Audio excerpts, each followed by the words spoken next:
Karoki is the ultimate butler. Huh? You could say he's simply one heck of a butler.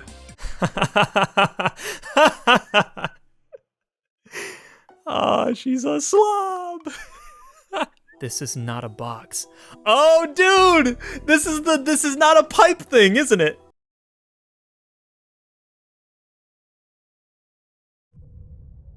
How's it going, everybody? HoodlaMutt here, back with some more Steins Gate 0.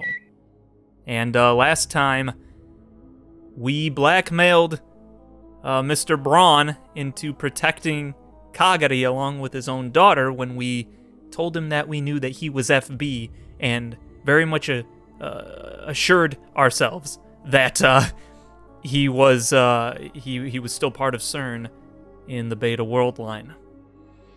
We also are pondering the idea of if Yuki is the girl in the motorcycle suit. Was pretty sure it was Kagari in the first route we took. So either it could be Yuki in this one and not in the other one. It was Yuki in both, or it's not Yuki.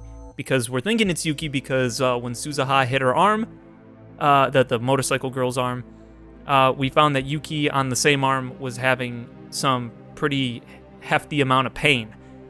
So that's a thing.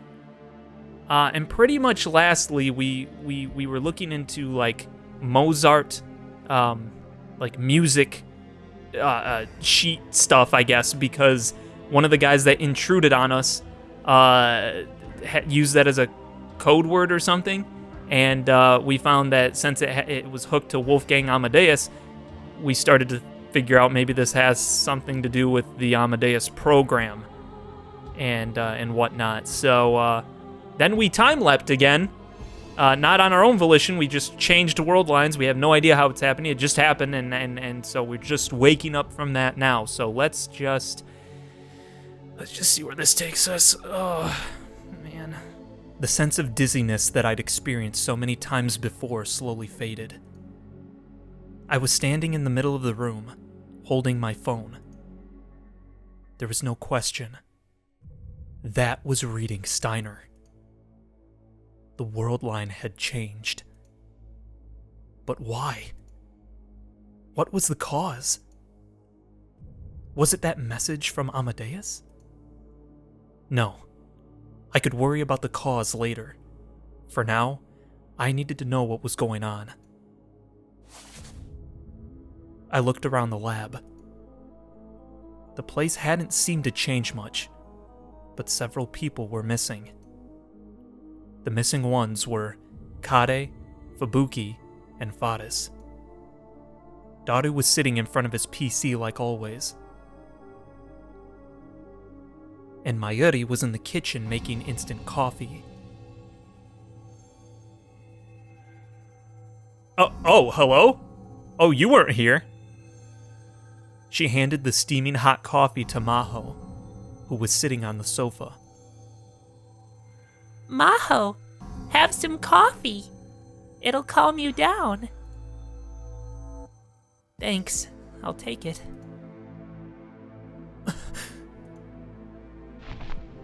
Maho? Maho was here at the lab. Before the world line changed, she should have been at her office in Wako City. Phew. Come to think of it, I haven't had anything to eat all day. I can't blame you, after what happened. Want some food? All we've got is chicken wings and bananas and snacks, though. Or should I get a boxed lunch from a convenience store? Oh, maybe we could order pizza! Thanks, but I'm okay. I'm not that hungry. I'll need to change hotels, too, after what happened. I'll probably have to fill out some paperwork, so I'll be back later. Sure you shouldn't just rest for today? You look pale. You can stay here at the lab if you want. Suzuha's not here, So you'd have the place to yourself.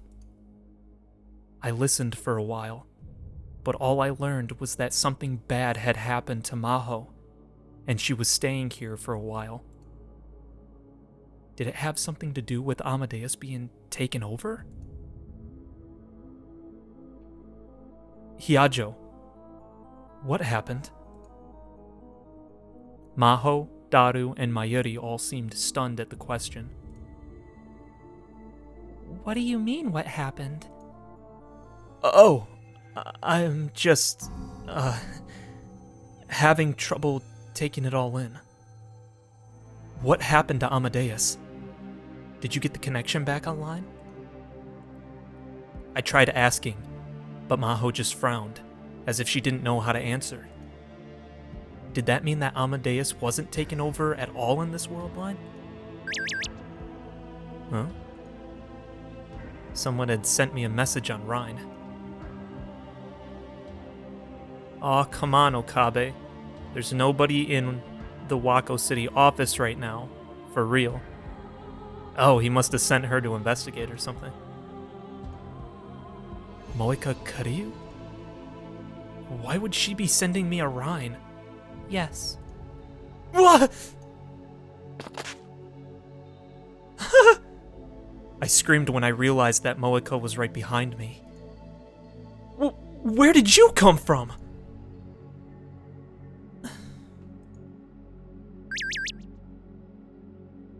I've been behind you the whole time. Sure, I may not stand out much, but seeing you look like you just ran into a ghost kind of hurts, you know? Argrar. Were you here the whole time?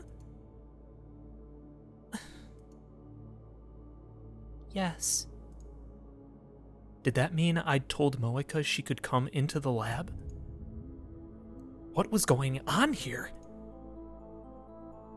What do you mean, empty? She was probably talking about the Brain Science Institute's office in Wako City. No one was there? It's closed. Closed? Moeka's fingers raced over the phone. There was a gas leak at the lab yesterday. Oh. Okay. The facility's been locked down until they determine the cause. Dr. Hyajo and Professor Leskinen have moved their lab to Tokyo Denki University in the meantime. Jealous? There was a gas leak yesterday. I didn't remember that. The world line change must have altered the past.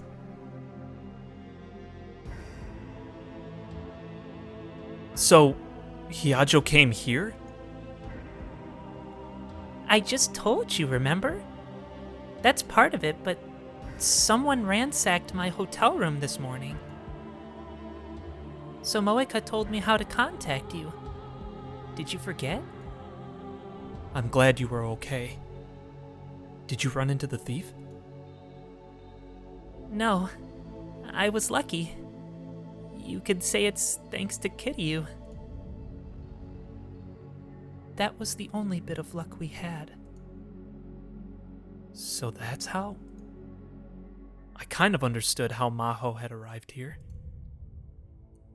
By the way, where's Kagari? Daru looked at me again, confused. But Mayuri smiled. I think she's in Iwate right now? I hope she gets to see her family. Iwate? Why Iwate? Where did that come from? They found her family? Yup.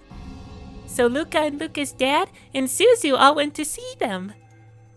Suzuha's with them, so it'll be fine. Family?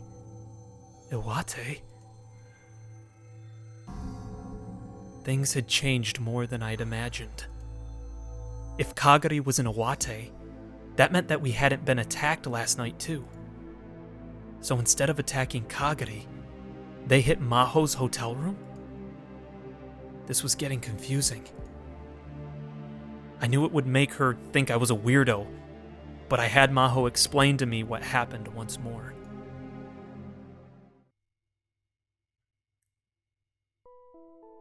From what she said, most of yesterday hadn't changed much. Maho, Daru, Fubuki, Kade, Nae, and I had all gone to Yanabayashi's shrine together.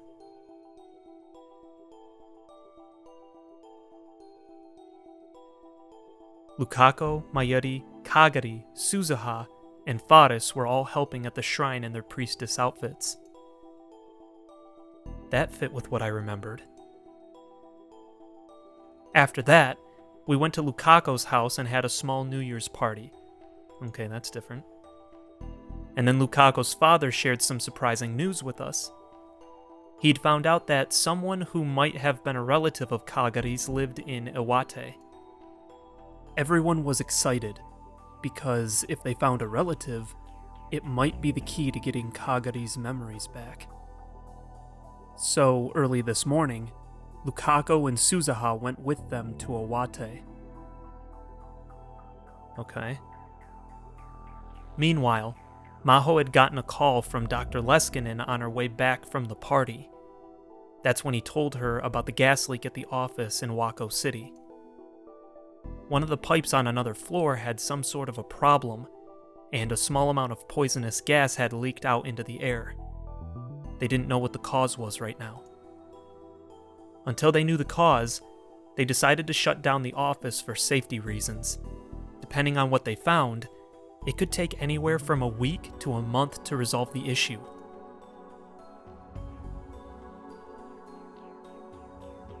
Maho had a lot of work to do because of the office closure, and she was out working until morning.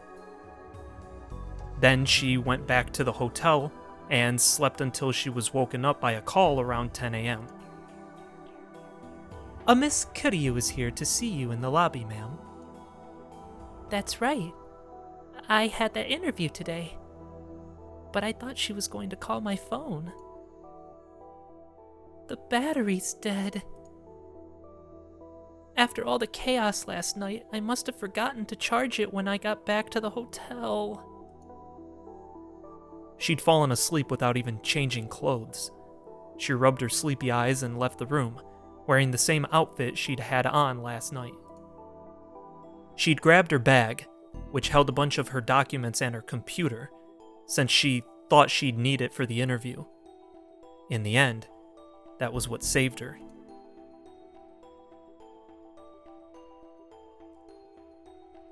So I went down to the lobby to talk to Kiryu, and then we chatted for a while and came back up to my room.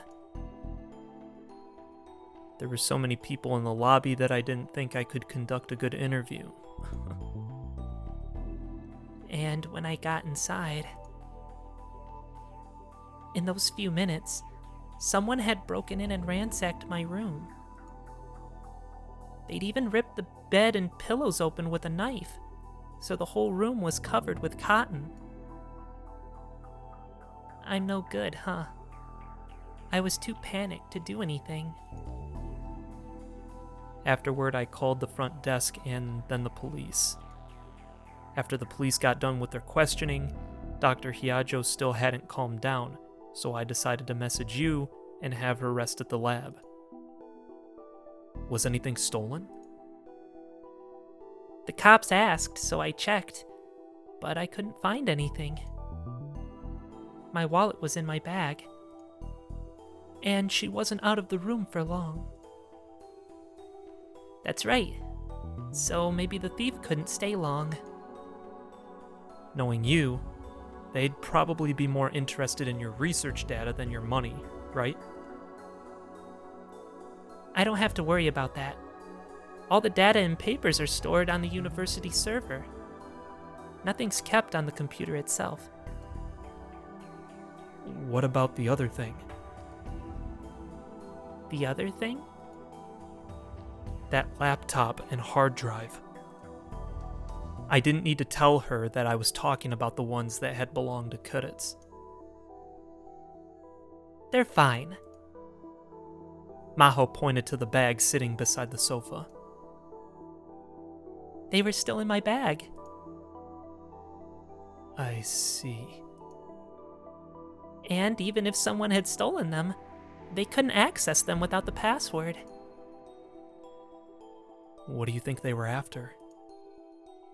If they were an industrial spy, probably my computer and papers. Think the office gas leak has anything to do with it? I don't know.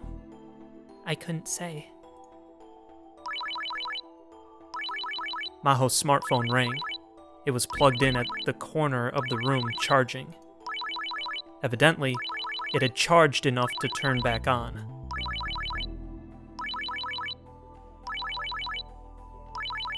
Maho put her coffee cup on the table and stood up. Moeka looked at her, worried. Are you okay? Yeah, thanks. Maho took the phone from the charger and looked at it. But she quickly glanced back at me. It's from Kudits. Kudits? Did that mean that Amadeus hadn't been taken over? Maho answered the call, turning the phone so I could see it. Maho! Are you okay? Are you hurt? They didn't get rough with you or anything, right? Huh? Okabe? What are you doing with Maho? Are you two already that close? That's not it, Kudits. I'm at the lab right now. I'm so glad. You're safe then. Yeah, so calm down. How can I stay calm? I called you 12 times and you never picked up. And when I searched the internet, I saw that there was a robbery at the hotel, and it was evidently in your room. I was so worried. Okay, got it. I apologize. Sorry. Thanks, Kudits. I'm fine. It's true that I was robbed, but I didn't run into the thief. I'm taking a break here right now. I just forgot to charge my phone is all. I must have really worried you, huh? No. If nothing happened, that's fine.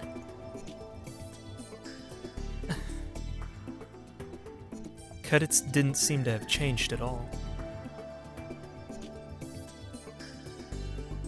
Maho explained the events of yesterday to her, the same way she just explained them to me. So, nothing was really stolen.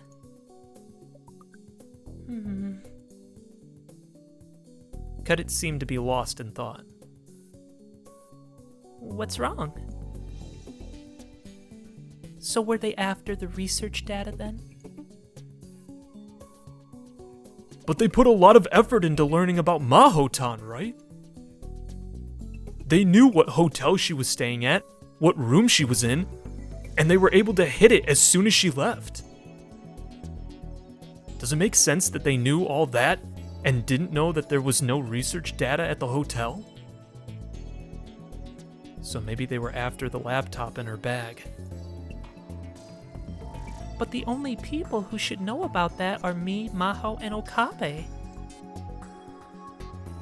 And me too. I see.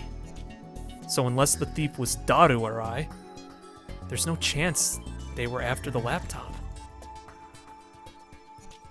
There was one other possibility. Kudits put her finger to her temple. It could be my control codes. Oh?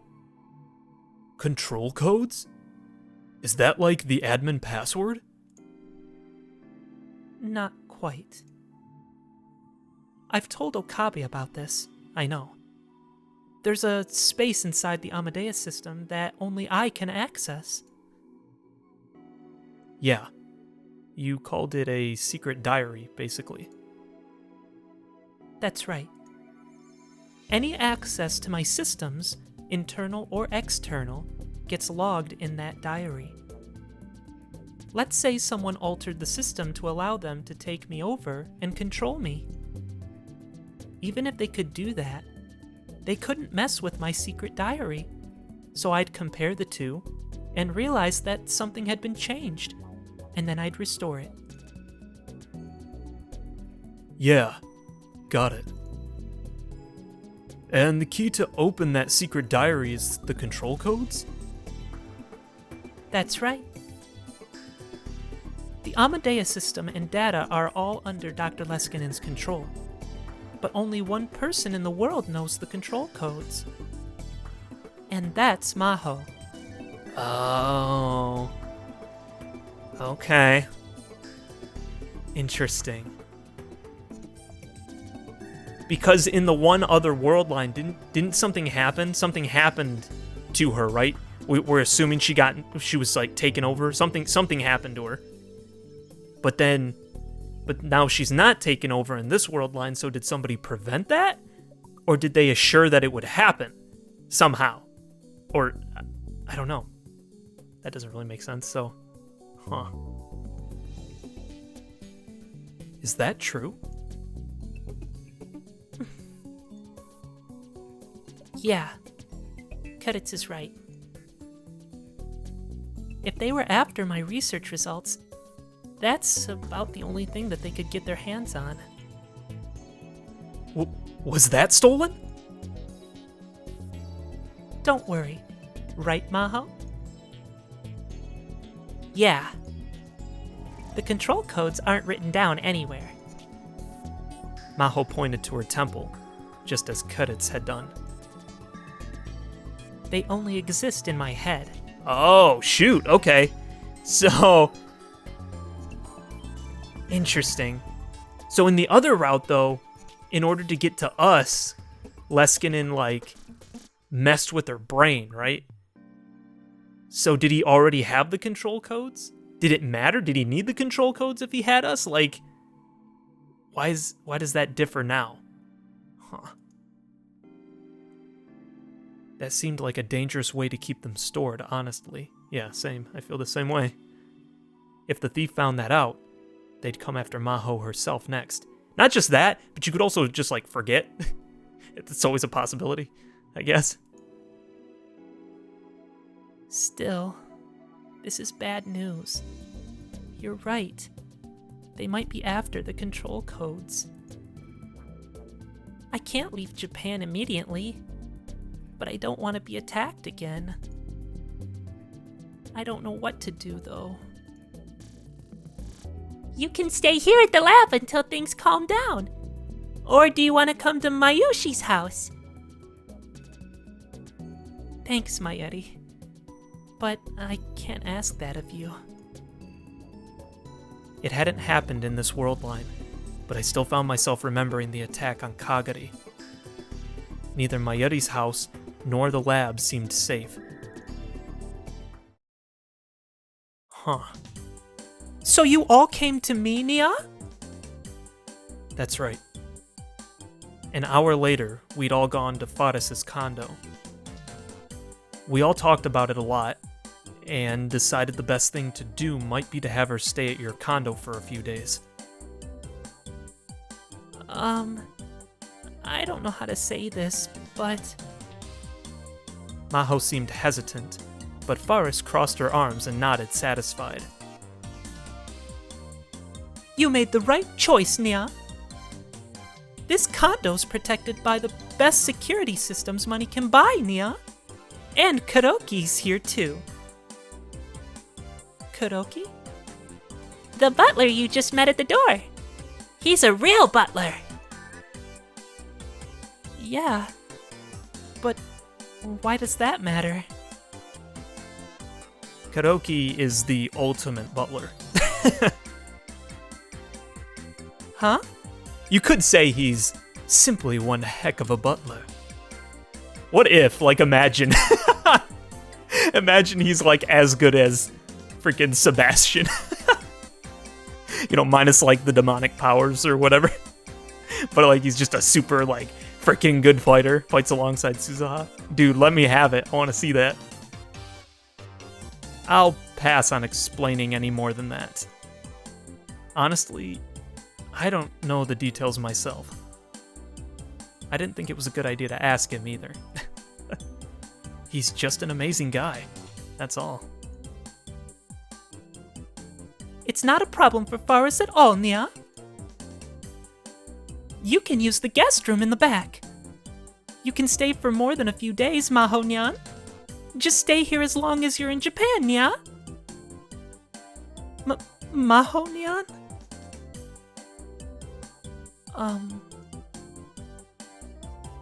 Huh? What is it, Kiryu?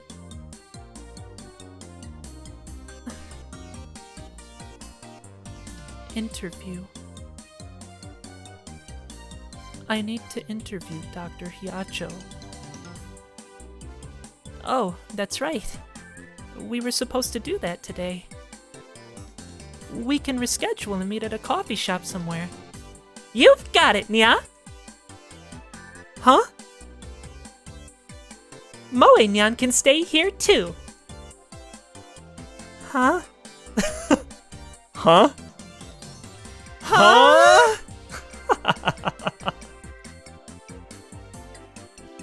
The room's plenty big enough for 2 people. And you'd feel better with another girl around, right, Maho Nyan? Maybe, but... How about it, Moe Nyan? Moe Nyan? Wait, Faris, that's... I was about to say that it was dangerous. Moeka Kiryu could be around her. Oh, true. At least, I still didn't trust her. But... I think it's a good idea!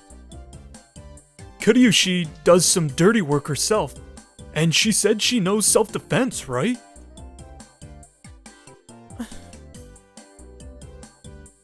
Yes, I guess. She's a lot stronger than me or Okarin. But... Well, Moe Nyan? I don't mind. Then it's settled, Nya. Would it be a bother having the 2 of us? Don't worry about a thing, Nya. Faris was an only child, so it'll be like having a big sister and a little sister, Nya. Oh no. What? I'm an adult!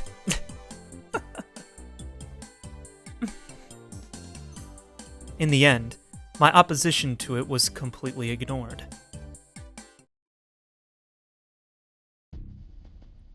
The next day was the last day of New Year's break. I came to Akihabara for the 3rd day in a row. I wanted to visit Faris's condo and check up on Maho. No, that's not right.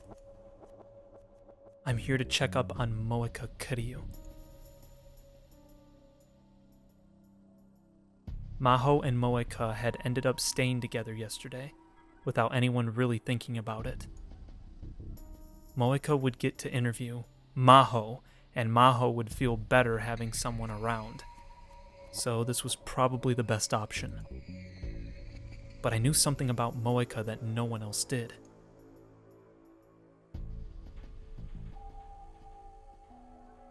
Moeka Kiryu was around her, and we can almost assuredly say that she is, because freaking Mr. Braun is still FB, right? So that's probably still there.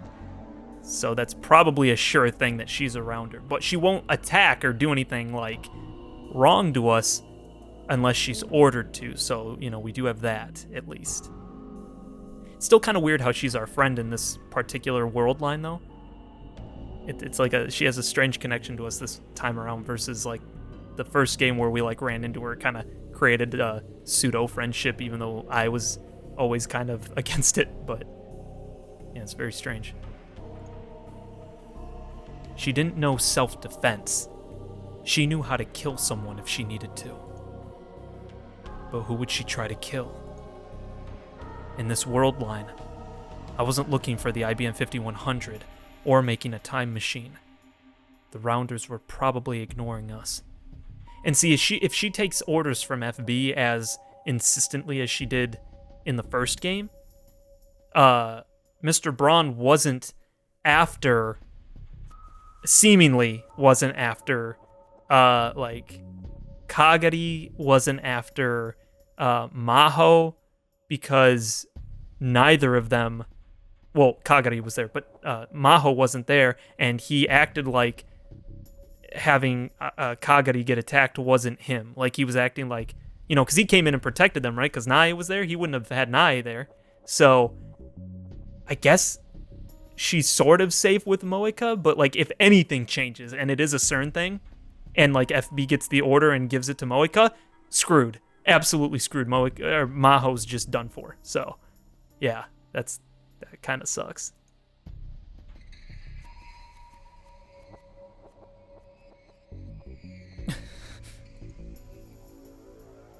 I know that in my head, but even on the last day of vacation, Akihabara was as lively as ever. Hours were shorter than usual, but everywhere from the appliance stores to the maid cafes were still open. In fact, there were lucky bags and special New Year's sales that you could only get today, and some customers had come for those. The sidewalks were filled with girls in dazzling kimonos who'd come from the nearby shrine, as well as the usual Akihabara otaku. The place was even more chaotic than usual. Come to think of it, May Queen should still be open too. Faris and Mayuri both said that they were working there today. Then it's just those two at the condo, huh? Karoki should be there too, I guess. That's okay. Right? Not necessarily. It was hard to imagine Moeka doing anything to Maho. Like, for example, attacking her. Moeka had no reason to do that. But even if I knew that in my head, it didn't make controlling my emotions any easier. Also, it's just the flip of a switch. If she gets the order, she's done for. It had bugged me enough last night that I'd barely been able to sleep.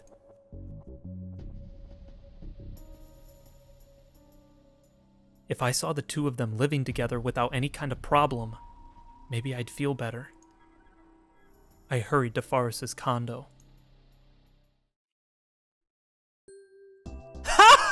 Look at him! Oh, I've never seen him before. Look at this guy. Yo.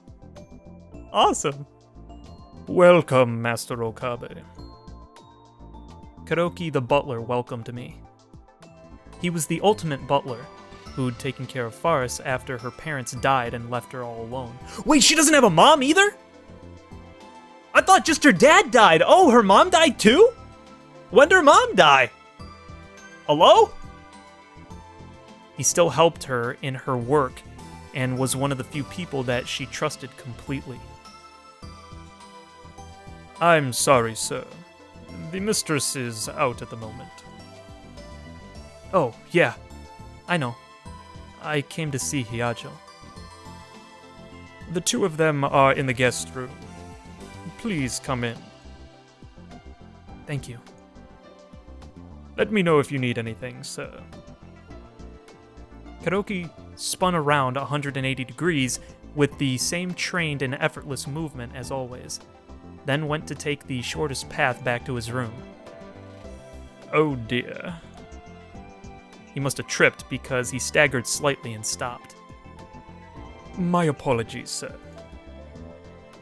Are you alright? Perhaps I'm tired. How embarrassing. Oh, no.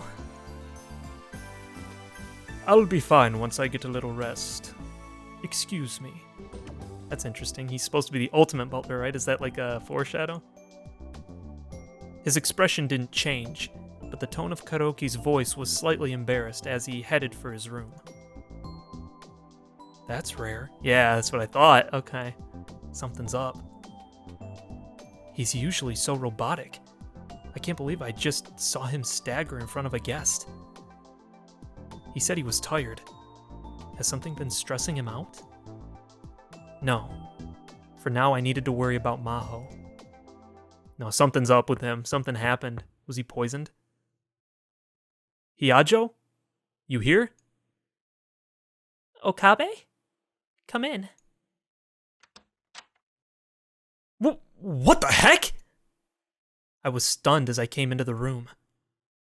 It was definitely the same guest room I'd been in several times before. Probably.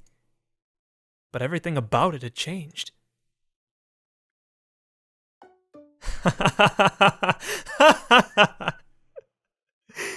Oh, she's a slob.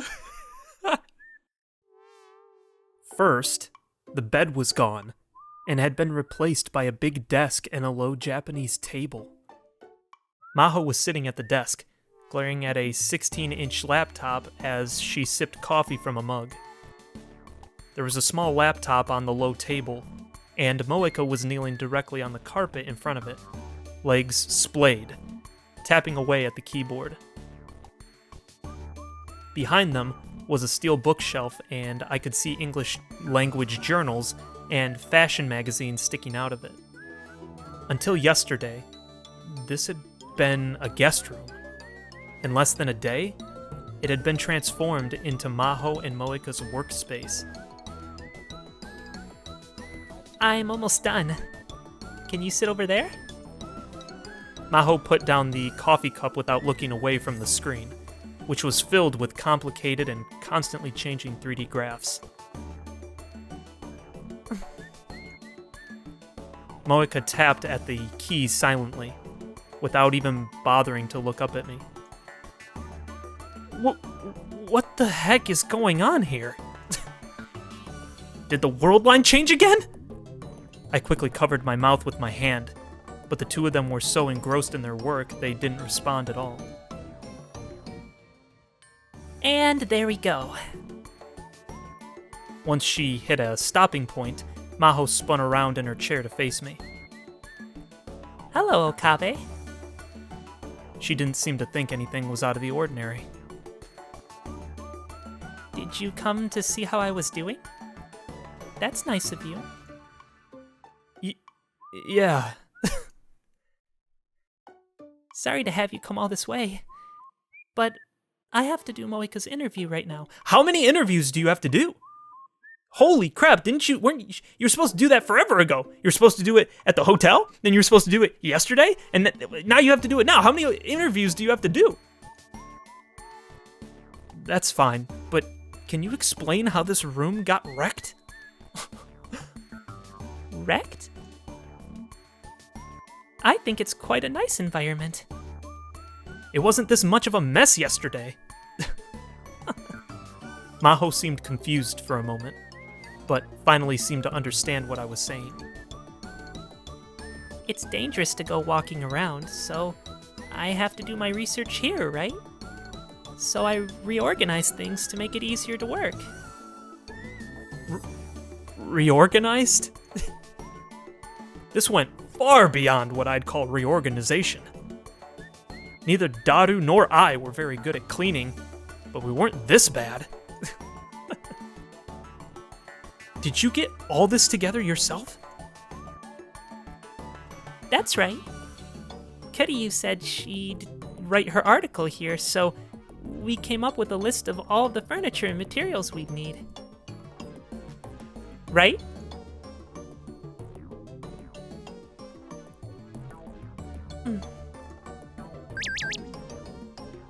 Where did you get a desk and bookshelf on such short notice? Oh wait, was that? I'm assuming that was her. So, I can write articles anywhere, but I'm a bodyguard, so I need to stay by Dr. Hiajo's side.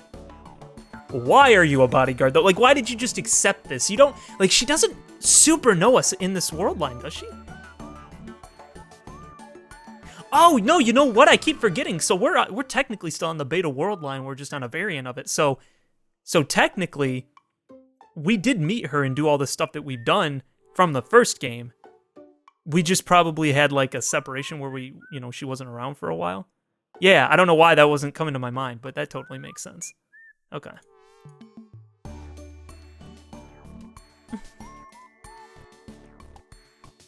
You're so far behind the times, Okabe. You can get most anything off the net in a day. In a day these days? Oh, in a day these days, yeah. I asked Dr. Hiajo what she wanted and ordered it off the net. Jealous? I was sure. Sure of what? No, nothing. I thought the world line had changed and I hadn't realized it. But evidently, I'd been worried over nothing. Did you put the desk and bookshelf together on your own?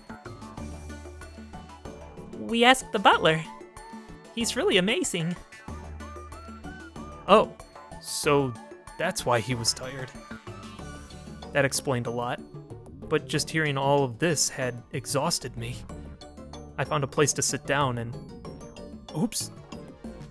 I caught my foot on something. I looked down to see a thick book, its pages open. What's this?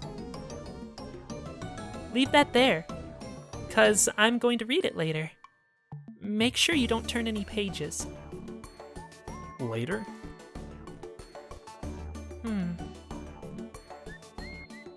About 19 hours from now, as a rough estimate. You've got a bookshelf. Why not put it away if you're not reading it? I'm going to start reading it again soon, so it makes no logical sense to put it back on the shelf each time. That's not a very scientific approach. Is that how it works? I looked at the floor and saw 4 other open books. That wasn't all. The carpet was strewn with papers, used cups of instant ramen, bath towels, handkerchiefs, and other things. Their old clothes were lying out too. I saw a skirt, a t-shirt, a blouse, socks, tights, and other items of clothing.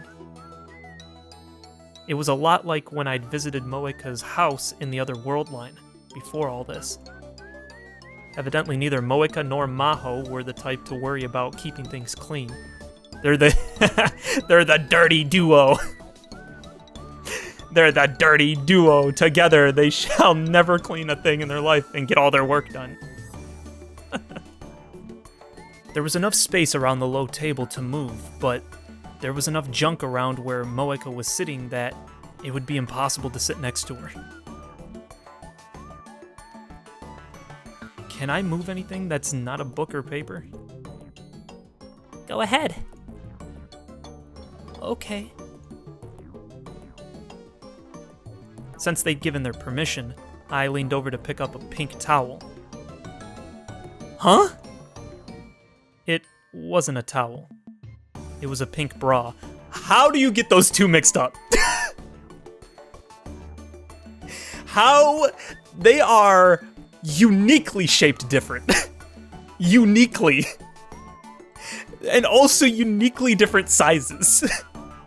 Unless you're talking about a hand towel, but he didn't specify that. He said as a towel, so I'm assuming a body towel. Even still, completely different sizes. Like, unless it's like a tube top or something. Like, what? My guy. What? My brain utterly failed to process this new development, and I froze with my hand still holding it high in the air.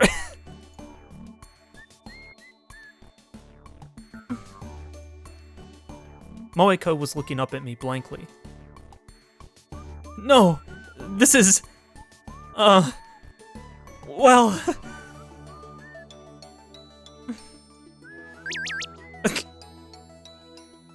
Okabe, that's mine. You can't just go touching a girl's underwear. I like how her face is just like completely like Like, she doesn't have any expression, but then all her expressions in the phone, it's so good. I couldn't help it! I screamed and threw the bra away.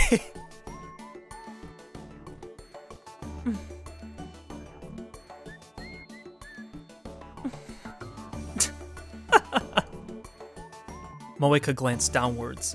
Her cheeks were slightly flushed. Her hands quickly moved to cover her chest. Come on, man. I didn't mean anything by it!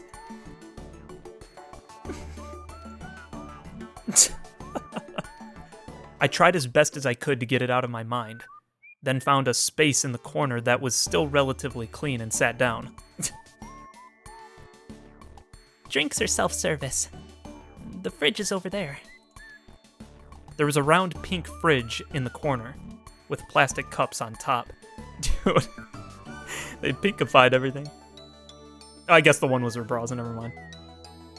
You bought a fridge, too? It's so convenient having a fridge at work.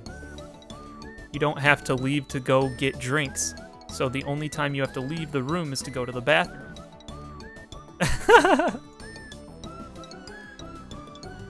I guess this is what happens when you get two people together who lack basic survival skills. That's just your subjective opinion. I'd prefer to think of it as a space maximized for creative output. Huh. It looked like I'd been worried over nothing after all. If nothing else, Moeka didn't seem to feel any animosity towards Maho, and Maho seemed to be enjoying the company. The thought of the two of them picking out furniture together honestly seemed kinda cute. Aw. I was glad I came to check on things. I'd be able to sleep just fine tonight. With my task completed, I could have just left, but I decided to stay and watch the two of them for a while. All right, Kiryu. Ready to start the interview? Okay. Moeka closed the laptop and moved it to the side, then started to go through her bag. So, what exactly are you doing here? An interview. An interview? We were supposed to do it in the hotel yesterday, actually. Oh, okay, so you never got to. The special is on the front lines of artificial intelligence research. Oh yeah! I'm supposed to write about Dr. Hyajo, what she's done and what she's working on now. I can find all that from the net, but that doesn't make for a good article, you know? So I thought maybe I could start with a long interview with Dr. Hyajo. I don't think that's why she's doing it, but okay. I didn't expect you to be so serious about your job.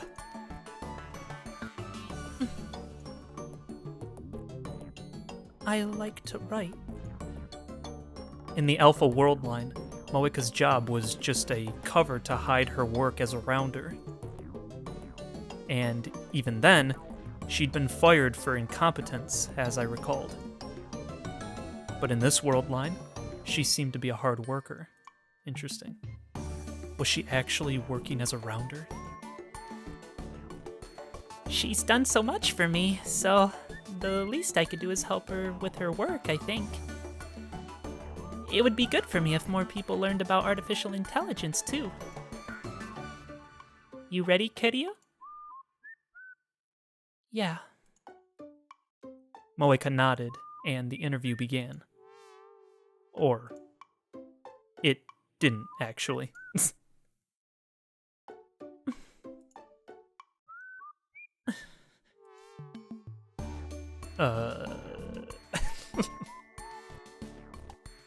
Well, this is a problem.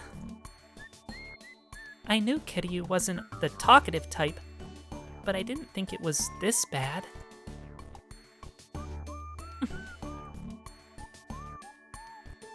I'm sorry. Even I could tell that Moeka was doing a horrible job.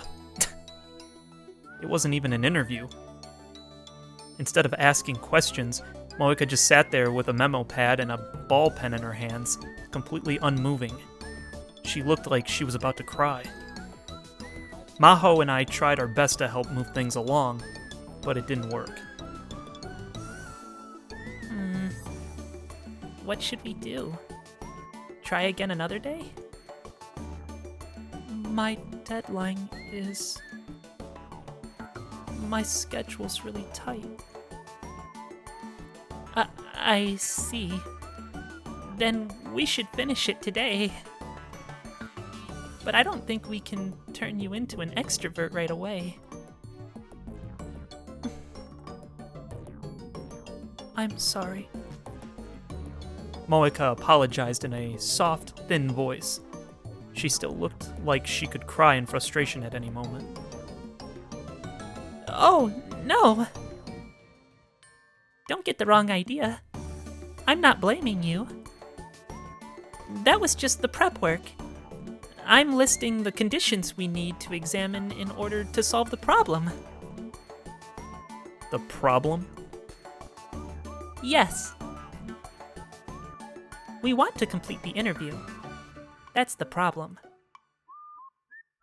And so, if Kiryu can't do it, we need someone else to do the job. I was thinking when it first started, because I'm like, she can't talk. I'm like, since Okabe decided to stay, I'm like, they're going to make him do it, I bet. How much you want to bet that he's going to be the one asking questions? I freaking knew it. I just didn't say nothing. Yo. Someone fairly well informed about information science, too. And also someone who can help right now. Oh. The two of them looked at me at the same time. Huh? Do you mean me? I guess that wasn't a very hard problem. Think you can do it, Okabe? No. I don't know about this. You're perfect. It's pretty similar to your major, so you can ask solid questions. You've got enough latent talent for Dr. Leskinen to fall in love at first sight, after all. Don't flatter me. I'm just your typical Japanese university student. I'm joking. But I do think you're perfect for the job. No, but... Ask for me, too. Oh my gosh. I can pay a little. Thanks.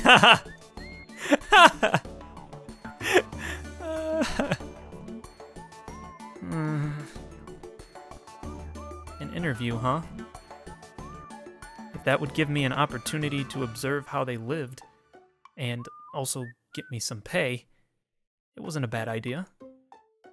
I'd been spending enough time at the lab over the holidays that it had been cutting into my work hours. And lately, I'd started to dream about going to Victor Kandria University, too. The chance to talk to Maho Hyajo, a very talented AI engineer, was invaluable. A lot of people probably would have paid money for it. I'll do it. I'm interested in your work, too. If you want my help, I'll be glad to. Thanks! That really is a big help. Thank you. Alright, let's start. Kiryu, how are we going to get this down? Figures, yeah, recorder. I'll record it. Moika took out a voice recorder and put it on the desk.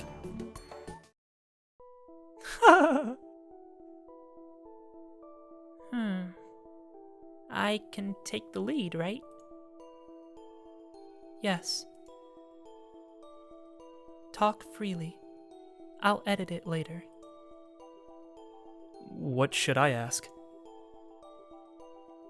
Just so we're clear, I don't know much more about AI than your average Japanese person.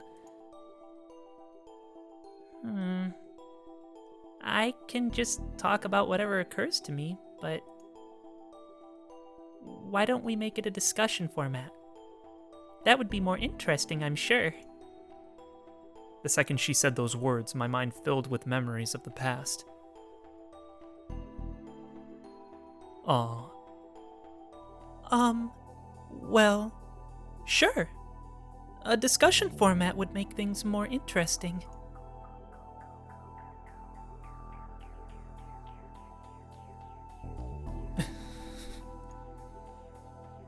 Okabe? What's wrong? You okay? Huh? Both Maho and Moeko were staring at me, confused. If you don't want to do it that way... No. It's just fine. Sorry. I just remembered when Keritz said the same thing as you. Keritz did? When? When she came to Japan, she gave a speech at the ATF on the time machine. No, she didn't. That happened in another world line.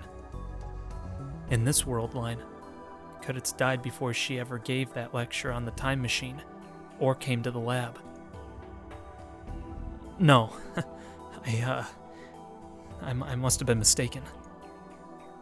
Sorry for getting things off track. Don't worry about me.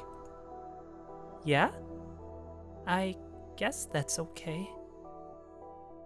So, where do we begin? Let me see. Research into artificial intelligence began almost at the same time computers were born. The core of the AI we're creating is based off of what's called neural network technology. This technology was first proposed in the 1950s. ENIAC, the world's first von Neumann architecture-based computer, was announced to the world in 1946, so basically the same time, right? At the time, computers were basically magic.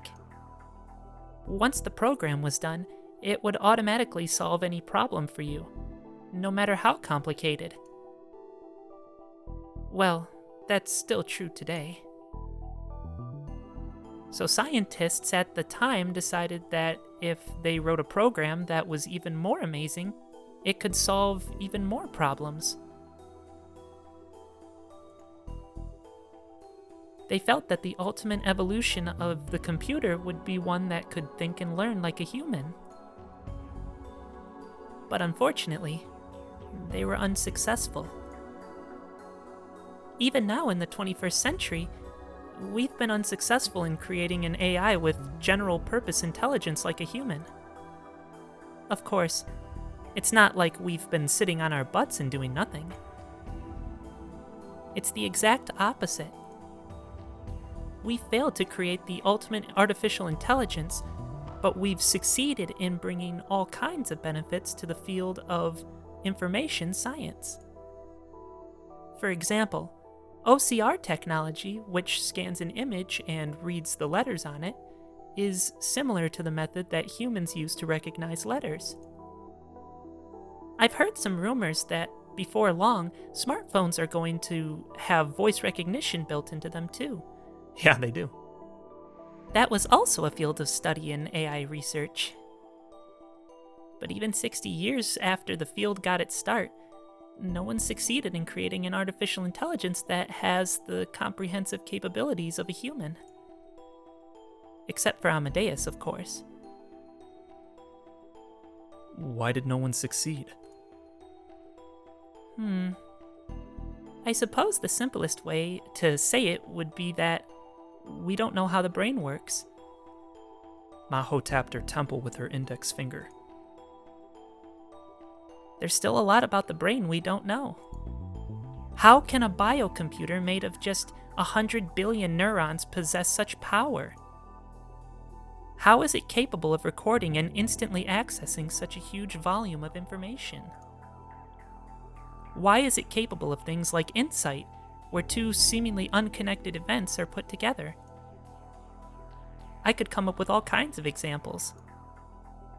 There are a lot of problems that humans can solve easily, but that computers can't solve at all. There are? Plenty. You could say that our job is going through each one and solving it in turn. I think I'm having a little trouble seeing what you're getting at. Can you give me a concrete example? Maybe I'll tell you about the frame problem. Let's say Kiryu was a robot. Moeka had been taking notes, but she suddenly jerked up when her name was said. I'm a robot? I mean, basically at this point. You never mind, I'm just gonna move on. More accurately, the AI loaded into a robot. Kiryu, I'd like to use that table. Can you move the voice recorder a little? Moeka moved the voice recorder from the table to the floor. Maho started to rummage through her bag as she did so. I'm sure it's in here. Oh, here we go. She took out a small white box, small enough to fit inside her tiny hands. She opened it and extracted the contents. It was an upa, the same thing Mayuri collected. Is that a metal upa? Maho handed it to me, so I took it and touched it. It had the texture of an eraser. Mayuri gave this to me yesterday. Cute, huh? Was it really? I never quite understood what girls, particularly Mayuri, would find cute. I returned the upa to her. She put it back in the box, closed the lid, and put the box in the center of the table. I'm going to do a simple experiment right now. Okabe, order Kiryu to take the upa out of the box. Order her? That's right. She's an AI, so just send her a program so that she'll perform the right movements. The right movements? They should be as simple and as specific as possible. For example, there are a lot of boxes in this room. But you need to tell her to open the one on the table and not any of the others. You only get to say words. No pointing and saying, this box. Kiryu, do exactly what Okabe orders you to. Do only what he says as faithfully as possible. Got it? Okay. Let's start the experiment. Okabe, go ahead and give your orders. I didn't quite get the point of all this, but I decided to just say the first thing that came into my mind. Open the pure white box on the table and take out the contents. Kiryu, that's your order. Open the pure white box on the table and take out the contents. Do as you were told, as faithfully as possible. Moeka's gaze moved from me to the box on the table.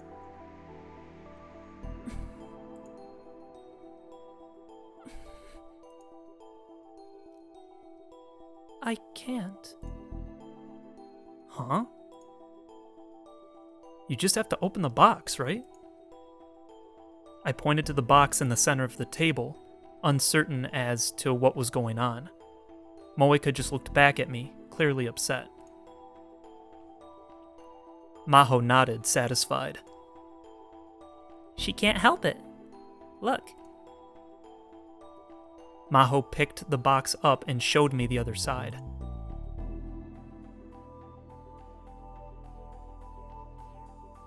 What is this? Yeah, what is that? That was some German right there. Oh, goodness gracious. Okay. I am sorry, any of you from Germany that are about to hear what I'm about to say. I'm going to absolutely slaughter your language. So, here we go. Der alte Würfelt nicht. God does not play dice. Something Einstein said.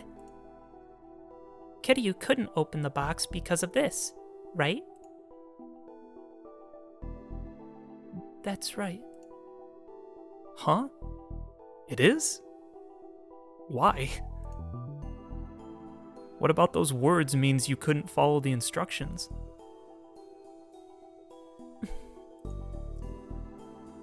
It wasn't pure white. Oh. Huh? Kiryu, you're exactly correct. Okabe's orders were to open the pure white box and take out the contents, right? But this box isn't pure white. It's got something written on it. That's why she wasn't able to open it. Computers aren't like humans. They're only capable of doing exactly what they're told. So you need to be extremely careful with how you order them. Maho put the box back on the table. I couldn't see the letters from where I was. Shall we try it again? Okabe, try to come up with some appropriate orders based off of what you just learned. I see. In other words, the problem was that I said pure white when I shouldn't have, right? That's right. So I should try making it simpler. Open the box on the table and take out the contents. Kiryu, do what Okabe ordered you to. Exactly what he said. Nothing more, nothing less. Moeka turned her gaze once again from me to the box on the table.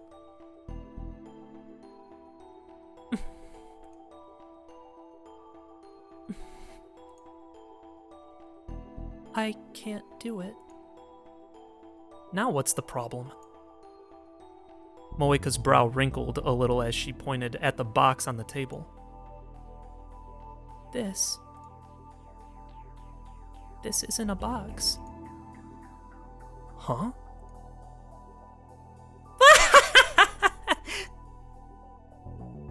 Maho burst out laughing, as if she couldn't contain herself any longer. Her smile seemed more childlike than ever. Kiryu, you're a wonderful test subject. I didn't think it would go this well. I had no idea what was going on. What do you mean?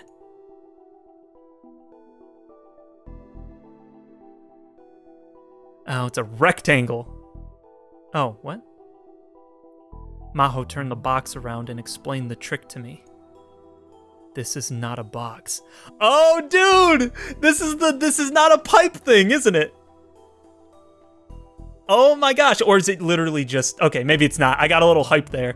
There's a thing where there's a picture that some French dude, I can't remember his name, painted, and it was the picture of a pipe, but it says underneath it, it's got text underneath it that says, "This is not a pipe." And it was to illustrate that images are just like, they're not the actual object that they depict. They're just oil on canvas, or, you know, paint on canvas, you know, whatever the thing that is that you're using, right? So they're all just lines and colors. It's not actually the thing. It's just depicting or looks similar to the thing that we know, and so our brains recognize it as a pipe, but it's not an actual pipe, you know? I thought that's where this was going. I don't think it is, though. I think it's literally just the words said it's not a box, so she couldn't open it because it said it wasn't a box. Interesting. You wrote something on it? These words meant that Kiryu couldn't tell for sure if it was a box or not. So she couldn't open it, right? That's right. No. It doesn't matter what it says. A box is a box, right? An AI doesn't know that. You need to tell it exactly what a box is. For this experiment, we assumed that Robo Kiryu had a basic idea of what a box was. But as you've just seen, adjust the information they receive even a little, and an AI won't do what you want it to. Also, there's only this one box on the table, but if there were a square stone that looked just like a box, you'd need an order to differentiate the two. If the stone was on top of the box, you'd first need to give it an order to move it too. So you need to remove each possibility, one by one. You'd never be done, huh? Yup, never. You don't know what conditions can affect the AI's judgment, so you need to include every possibility you can think of. Kiryu, what did you have for breakfast today? For breakfast today? What was this about? A jam bun. Did you have any choices besides jam buns for breakfast? A meat bun. If you'd chosen the meat bun, your actions might have changed. You need to take that into account too. Also, there's the weather as well. It's clear out today, but if it was raining, you might have to take that into account. There's also the temperature and humidity of the room. The color of the table's important as well. Also, you'd need to measure its height from the floor and know what type of material it's made out of. That curtain's open, but what if it was closed? You'd also need to test the cases where it was half open and 75% open individually as well. The cleanliness of the curtain might play a factor too. When's the last time it was cleaned? You also need to consider how much you paid and the cleaner's attitude as parameters. And... Stop!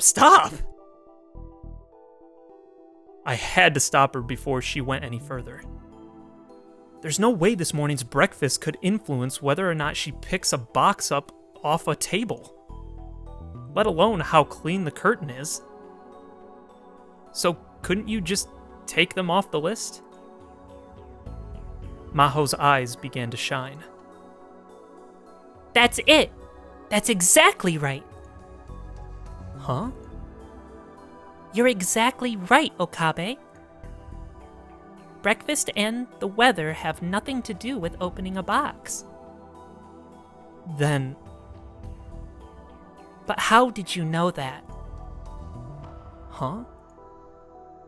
Well, I mean, normally, and then finally, I understood the point of this experiment. Maho nodded, satisfied. That's right. An AI doesn't know what normal is. I see. That's the frame problem.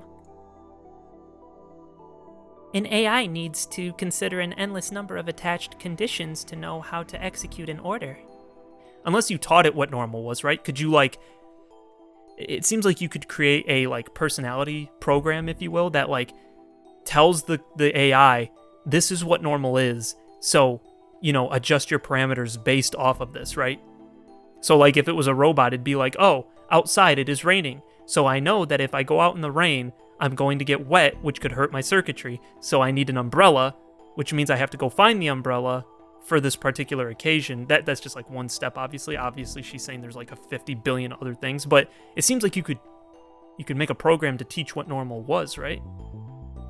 You would have to make a program that just had every possibility almost, it seems like. I don't know. That's interesting though. The vast majority of these conditions can probably be ignored, but the AI doesn't know which to ignore. Which means it has to consider everything. But everything is an infinite set, isn't it? If it has to examine an infinite number of conditions, it will never be able to pick up that box. A human knows without having to think that breakfast and the table's color have nothing to do with opening a box. But an AI doesn't. A human can easily frame which conditions need to be accounted for, but an AI can't.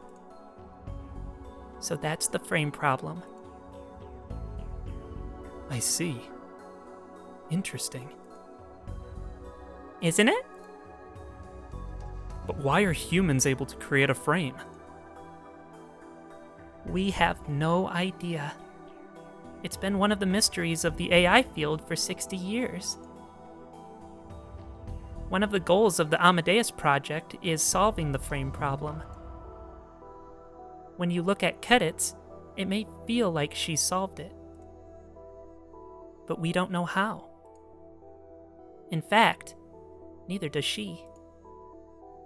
You don't know? Didn't you make Amadeus? I can give you a dozen hypotheses, if you want them. But we've got no mathematical proof. And anyway, what I made was the mechanism for extracting and digitizing human memories, and then an AI that executed them like a human brain. It's a total simulation of the brain, but that doesn't mean we know how everything works. We know that if you create an object with the same mass as the Earth, it will have gravity equal to 1g. But that doesn't mean we know how gravity works. Is that easier to understand? Not a lot easier, but I see what you're getting at. You've created an AI that works like a human, but how it works like a human you don't know. That's right. But that's still a huge advance in AI research. Research to simulate the functions of a neuron has been going on a long time. But we never found a way to create data that could function effectively. That data is a complicated, intertwined web of everything that humans need, categorized and stored in their brains over decades. In other words, memories? Exactly.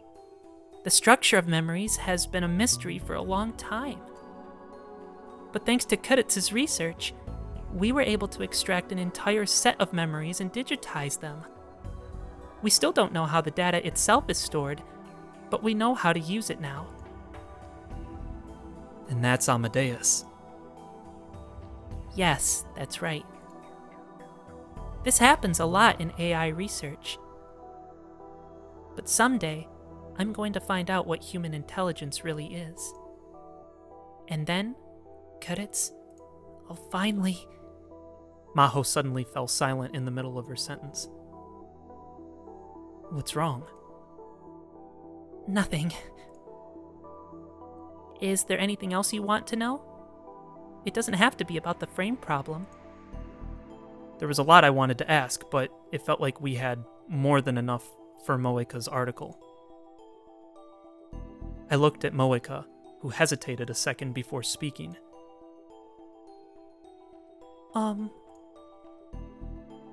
What is it, Kiryu?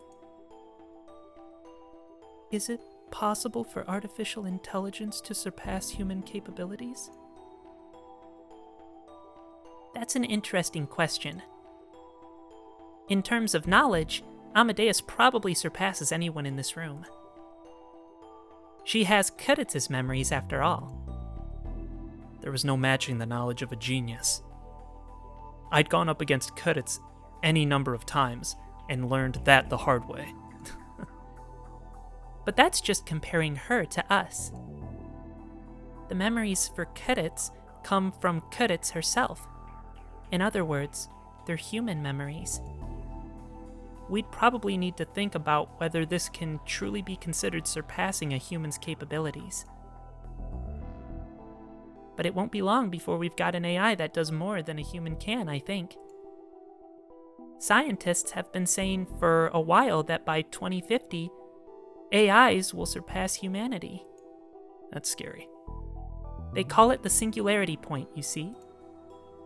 Amadeus' arrival should bring that day much, much closer than we anticipated.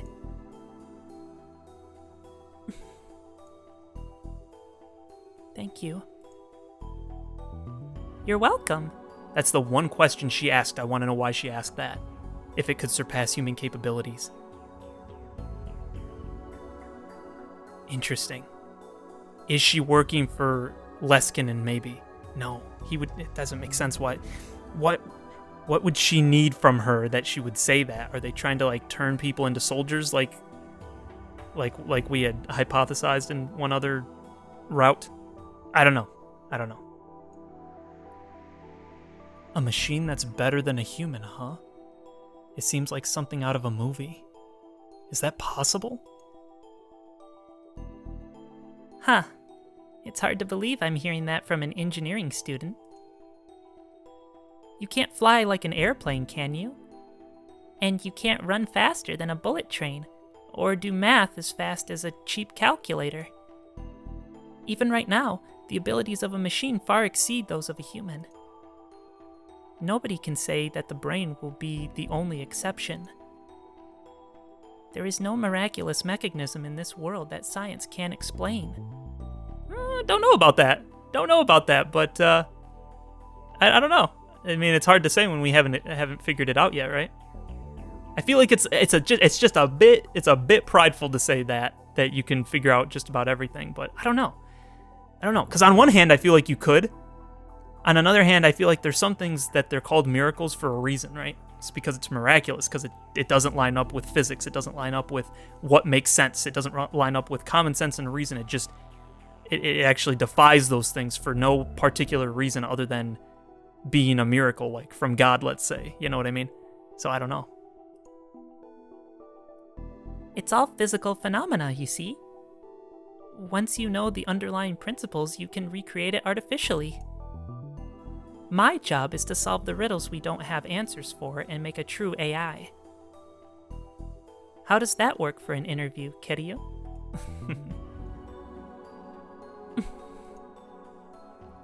But Moeka just stared at her memo pad and didn't look up. Kiryu? Yes, this is plenty. I'm sure it will be an interesting article. Thank you too, Okabe. Yeah, it was really interesting. I wanted to talk a little more, but both Maho and Moeka seemed to have work to do, so I decided to leave. It's all physical phenomena, huh? Maho thought exactly the way most AI researchers did, that there were no black boxes in the human brain. But I knew the truth. There were things inside the brain that science couldn't explain.